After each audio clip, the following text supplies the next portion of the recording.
மும்பை இந்தியன்ஸ்க்கும் ஆர்சிபிக்கு நடந்த மேட்ச்ல மும்பை தோத்து போயிட்டாங்கல்ல. சோ இனி நடக்க போற மேட்சஸ்ல எல்லாம் மும்பை இந்தியன்ஸ் ஒரு பயங்கரமான பிளான் வச்சிருக்காங்க. என்ன ஹிட்மேனை கேப்டன் ஆக்க போறாங்களா? இல்ல குட்டி ப்ரோ, மேட்டர் அது இல்ல. மும்பை இந்தியன்ஸ் ஹேட்ரிக் தோல்வி அடைஞ்சு 8th பிளேஸ்ல இருக்காங்கல்ல.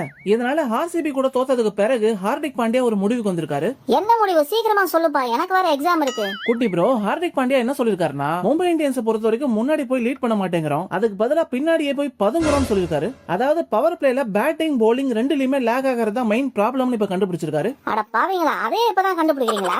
சரி, வேற என்ன பண்ண போறாரா? ஸ்ட்ராட்டஜியை மொத்தமா மாத்த போறாராம் குட்டி ப்ரோ.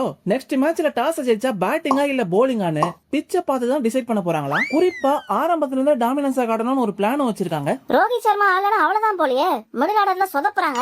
அதுக்குதான் குட்டி ப்ரோ ஹார்திக் பாண்டியா என்ன சொல்றாருன்னா, ரூதர்ஃபோர்ட் டீமுக்குள்ள வந்தது நல்ல பூஸ்டா இருக்கு, அவரோட எக்ஸ்ப்ளோசிவ் பேட்டிங்கும் டீமுக்கு எக்ஸ்ட்ரா ஸ்ட்ரெங்த் கொடுக்குதுன்னு சொல்லிருக்காரு. சரி, சட்டு போடுன்னு சீக்கிரமா ஏதாவது பண்ணுங்கப்பா, இல்லனா மும்பை இந்தியன்ஸ் ஃபேன்ஸ் அம்பில இருந்து அணியனா மாறிட போறாங்க. குட்டி ப்ரோ, அந்த சீக்ரெட் பிளான் என்ன தெரியுமா? ரூதர்ஃபோர்ட்டை இன்னும் முன்னாடி இறக்கி ஹார்திக் பாண்டியா ஃபுல் ஓவர்ஸையும் போலிங் போட போறாரா. இந்த ஸ்ட்ராட்டஜிஸ்ல மும்பை இந்தியன்ஸ்க்கு ஒர்க் அவுட் ஆகும்னு நினைக்கிறீங்களா? எஸ் ஆர் நோன்னு கமெண்ட் செக்ஷனை தெரிக்க விடுங்க.